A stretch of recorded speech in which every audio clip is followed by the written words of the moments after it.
Assalamualaikum warahmatullahi wabarakatuh. Pemirsa Siak Televisi, kembali kita dalam tayangan program Siak Sehat, di mana program ini hadir untuk memberikan edukasi kepada pemirsa seputar informasi kesehatan, di mana program ini bekerja sama dengan Rumah Sakit Umum Daerah Tengku Rafian Siak. Dalam pertemuan kita kali ini, kita akan membahas tentang AMR, yaitu antimikrobial resisten. Nantinya kita akan mencari tahu apa sebenarnya AMR ini, kemudian seperti apa dampak yang ditimbulkan dari AMR bersama dengan Ibu Erianti, ya, beliau apoteker dan juga sarjana farmasi yang sehari-harinya bertanggung jawab bertugas di instalasi farmasi Rumah Sakit Umum Daerah Tengku Rafian Siak. Simak penjelasan selengkapnya tetap di Siak Sehat, hidup sehat, kebahagiaan kita bersama.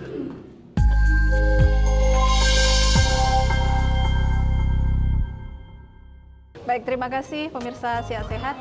Kita saat ini sudah bersama dengan Ibu Erianti, apoteker dan sarjana farmasi. Beliau sehari-harinya bertanggung jawab dan bertugas di instalasi farmasi Rumah Sakit Umum Daerah Tengku Rafian Siak.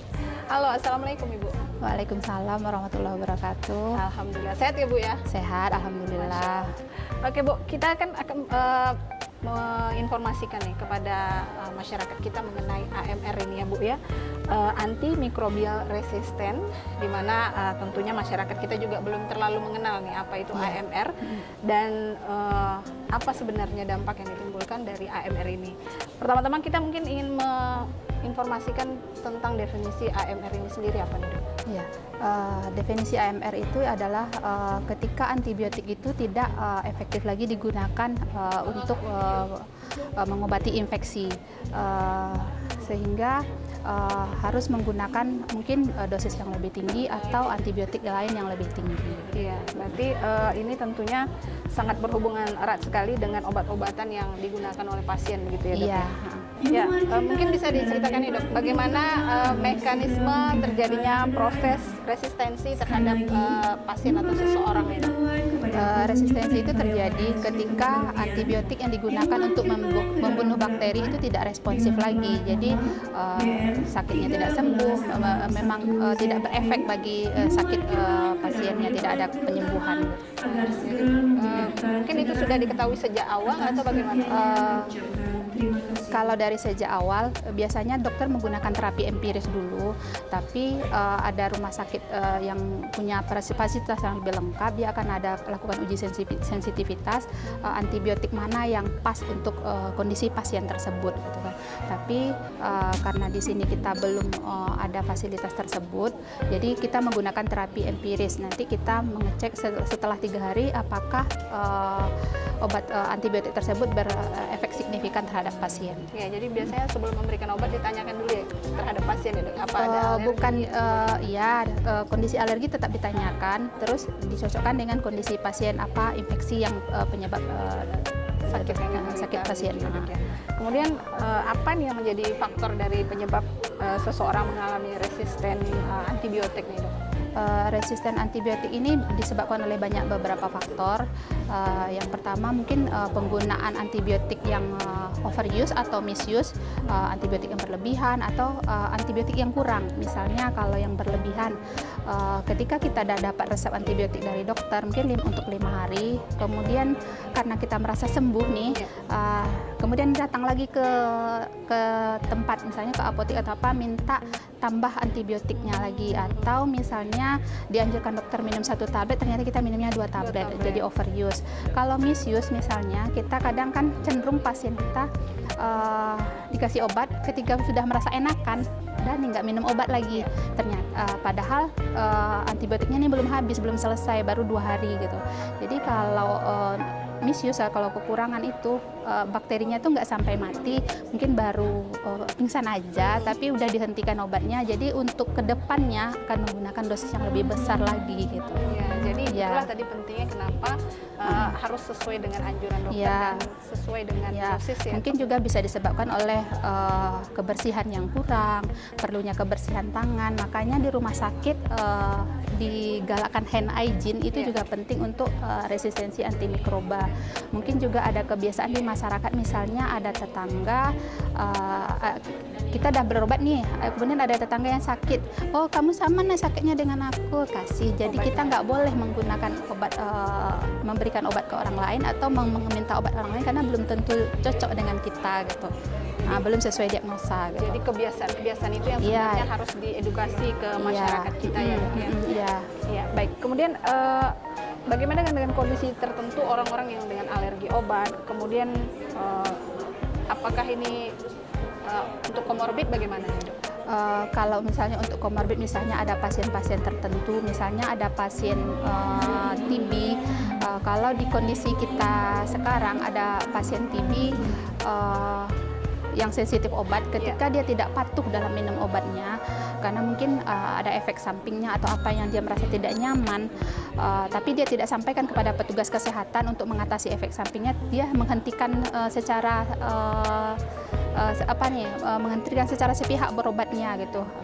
Itu akan berefek terhadap, nanti akan menjadi resisten gitu, jadi menjadi TB resisten obat yang efeknya ke depannya akan sangat banyak sekali. Itu secara global bisa akan memperpanjang masa penyakitnya, sakitnya tak kunjung sembuh karena antibiotiknya tidak ada yang cocok lagi, terus juga secara emosional, secara biaya juga cukup tinggi gitu. Jadi makanya kenapa pentingnya di dunia menggalakkan gerakan untuk menghambat resisten antibiotik ini, karena memang butuh biaya yang cukup banyak, dan di dunia juga penelitian untuk antibiotik ini sekarang, penemuan antibiotik terbaru itu juga terbatas ya.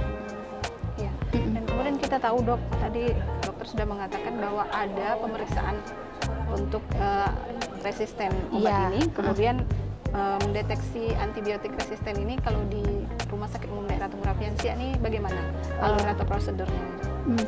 Kalau untuk di RSUD Tengku Rapian untuk uji sensitivitas kita belum ada, tapi kita di rumah sakit ini sudah punya tim PPRA pada panitia untuk pengendalian resistensi antibiotik. Kita ada kerjasama dengan Rumah Sakit Arifin Ahmad dengan EK Hospital sama Awal Bros untuk pengujian resistensi antibiotik. Tapi dalam jangka panjang kita juga sudah merencanakan untuk punya alat itu sendiri biar pendeteksinya lebih cepat gitu. Iya. Ya, kemudian kalau di Rumah Sakit Umum Daerah Tengku Rapian Siak ini sudah ditemukan belum, Dok, untuk kasus resisten AMR? Kita yang sudah banyak menanganinya, kita untuk TB resisten obat, untuk pasien tuberkulosis. Saat ini itu kalau dilihat perkembangannya dari 2016 mulai kita menangani sampai 2019 itu hanya ada 1 atau 2 pasien. Untuk saat ini sudah ada sampai 12-13 pasien yang resisten obat, dan efeknya kalau kita lihat dalam penanganannya, kalau mungkin untuk TB sensitif obat kita cuma butuh biaya untuk 6 bulan pengobatan itu sekitar 600-an ribu sampai 1 juta. Tapi kalau untuk TB resisten obat itu untuk 1 hari minum, saya sudah coba pernah menghitung itu untuk yang jangka pendek, itu 1 hari minum itu di atas 150.000, itu belum termasuk obat penanganan efek sampingnya, penanganan penyakit komorbidnya, mungkin dia ada DM juga atau ada yang lain juga atau ada hipertensi gitu. Itu cuma untuk obat TB-nya aja 150-an ribu gitu. Sebulan itu sekitar 4 jutaan, jadi berkali-kali lipat dari yang sensitif. Iya, makanya pentingnya kita mengedukasi masyarakat agar resisten antibiotik ini tidak meningkat lagi di masyarakat kita. Gitu. Jadi dari kasusnya yang sedikit kemudian bertambah, kemudian biayanya yang tadi sedikit jadi lebih besar, gitu, ya, karena kurangnya edukasi masyarakat terhadap resisten obat ini. Iya, mungkin juga di situ ada pengaruh biaya, pengaruh secara beban ekonomi, karena untuk pasien TB resisten obat dia tidak bekerja sampai dia dinyatakan negatif. Jadi itu jika dia tulang punggung keluarga itu akan sangat mengganggu sekali gitu kan. Terus dia harus tiap hari datang ke Vaskes, ke puskesmas yang ditunjuk, puskesmas terdekat untuk meminum obatnya. Dia nggak bisa minum obat sendiri, dia harus diawasi sama puskesmas, karena untuk TB resisten untuk TB sensitif obat mungkin dia cuma minum obat 3 tablet per hari, 3 sampai 4 tablet per hari. Tapi kalau TB resisten obat, dari obat TB-nya aja dia bisa sampai 8 macam, dan dari 8 macam itu bisa sampai 20 tablet. dengan berbagai macam efek samping, ada efek samping ke pendengaran, ke pencernaan. Kalau mual muntah itu hampir 100% semua pasien itu mengalami mual muntah, sampai yang dirawat dari mulai yang derajat ringan sampai derajat berat ada. Kemudian bisa anemia, bisa efek sampingnya ke jantung, bisa ke pendengaran, bisa ke ginjal juga gitu. Jadi memang kita berusaha ketika dia masih sensitif obat, kita berusaha mengedukasi untuk kepatuhan pasien agar sembuh pengobatannya. Ya, baik. Kemudian kan tadi kita sudah masuk pada tahapan yang tadi seperti dokter katakan bahwa selain itu dampak bagi kesehatan bagi seorang pasien, dampak secara mental dan ekonomi begitu ya dok ya.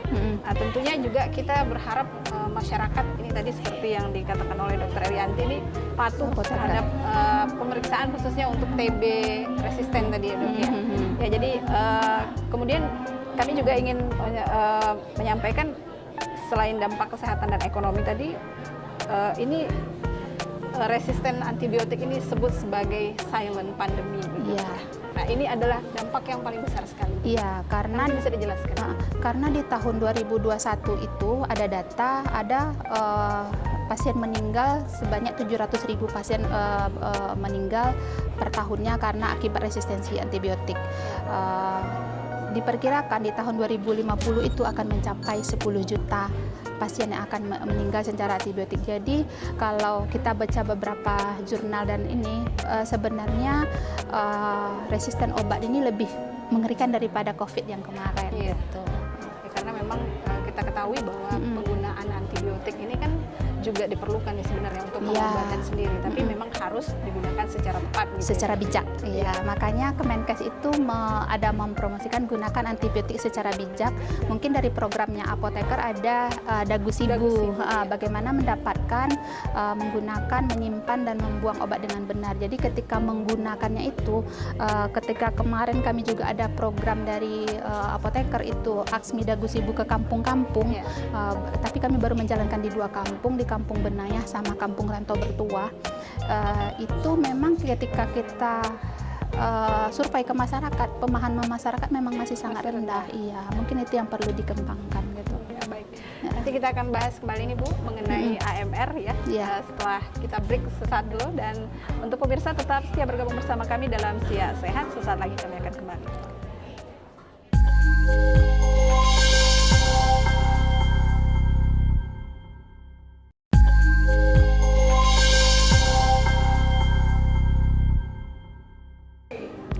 Baik, pemirsa, masih di program Siak Sehat. Kita bersama dengan apoteker Erianti, sarjana farmasi. Beliau sehari-harinya yang meracik obat ya di instalasi farmasi Rumah Sakit Umum Daerah Tengku Rafiaan Siak, yang mana tadi sudah dijelaskan oleh beliau mengenai dampak yang dialami oleh seseorang dengan resistensi obat, kemudian dampak secara kesehatan, secara ekonomi juga sangat berpengaruh, dan kemudian tingkat kesembuhan juga menjadi terpengaruh nih ya Bu, dok, ya, dengan penggunaan ada pasien dengan resistensi antibiotik ini. Iya, betul sekali. Tadi sudah disampaikan ada melaksanakan sosialisasi di 2 desa begitu.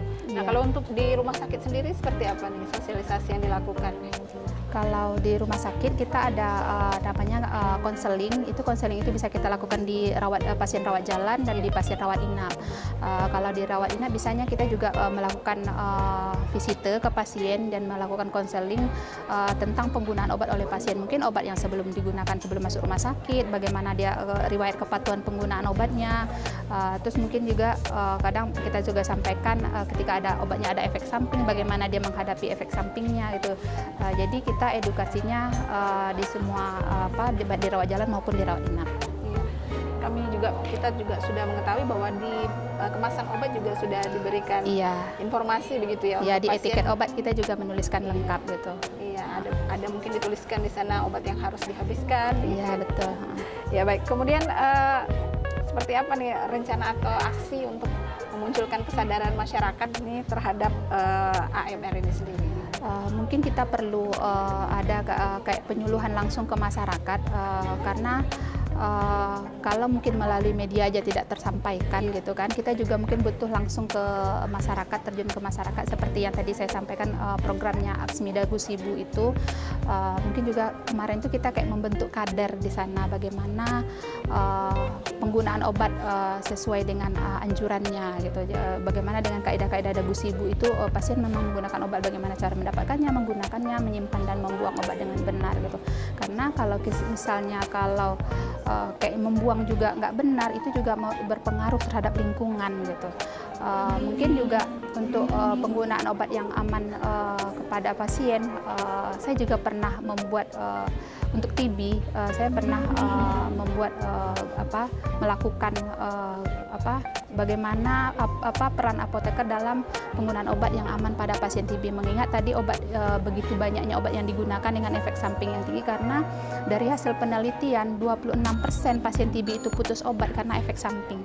Jadi pentingnya bagaimana mendampingi pasien TB itu dalam menggunakan obat biar tidak putus berobat gitu. Itu saya biasanya punya form yang akan diserahkan kepada petugas puskesmas bagaimana penggunaan obat yang aman sesuai dengan aturan yang disampaikan, dan bagaimana penanganan efek sampingnya. Dan juga di rumah sakit ini kita punya aturan khusus untuk obat-obat program pasien TB, pasien HIV. Kita tidak ada pembatasan. Misalnya kalau pasien biasa kita ada obat 7 hari, ada yang 23 hari, ada yang sebulan gitu. Tapi kalau untuk pasien TB kita spesial nih, biar memang nggak putus berobat tadi gitu. Untuk penanganan efek sampingnya kita tetap kasihkan sesuai dengan kebutuhan mereka. Jadi kapan mereka butuh obatnya ada sesuai dengan resep dokter, ya. Kita memang dijamin oleh pemerintah, dan obatnya itu nggak berbahaya. Tinggal kemauan dari pasien sendiri. Iya. Dan teratur gitu ya, datang melakukan pengobatan. Iya betul. Kalau udah pasien TB resisten obat, memang itu dia pantau sama petugas puskesmas terdekatnya. Oke, baik. Ya, kemudian yang terakhir ini mungkin ada pesan untuk masyarakat kita yang menyaksikan ini supaya cerdas ya dan tepat dalam menggunakan obat. Iya. Untuk kepada masyarakat agar kita terhindar dari resistensi antibiotik, mari kita menggunakan antibiotik dengan bijak sesuai dengan anjuran dokter. Mungkin tidak semua penyakit harus menggunakan antibiotik. Dan selanjutnya, bagaimana cara mendapatkan, menggunakan, menyimpan dan membuang obat dengan benar agar obat bisa mencapai efek yang diinginkan. Kemudian mari bersama kita bergandengan tangan untuk mencegah resistensi antibiotik agar tidak menjadi silent pandemi ke depannya bagi kita semua, karena itu tidak bisa itu tugas tenaga kesehatan saja, itu tugas kita semua untuk saling mengingatkan. Kesadaran kita bersama begitu. Iya, betul.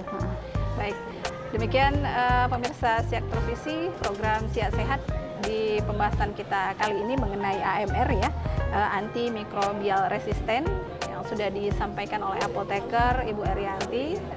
Beliau sehari-harinya bertugas di instalasi farmasi Rumah Sakit Umum Daerah Tengku Raffi Ansya. Semoga apa yang disampaikan tadi bisa bermanfaat dan memberikan pencerahan bagi kita tentang bagaimana menggunakan obat yang tepat. Sampai di sini kebersamaan kita. Saya Desi Ekawati mewakili seluruh kerabat kerja yang bertugas mengucapkan terima kasih atas kebersamaan Anda. Sampai jumpa. Wassalamualaikum warahmatullahi wabarakatuh. Waalaikumsalam warahmatullahi wabarakatuh. Oke, terima kasih Ibu. Iya, sama-sama. Dan sampai lah ya. Iya, semoga bermanfaat.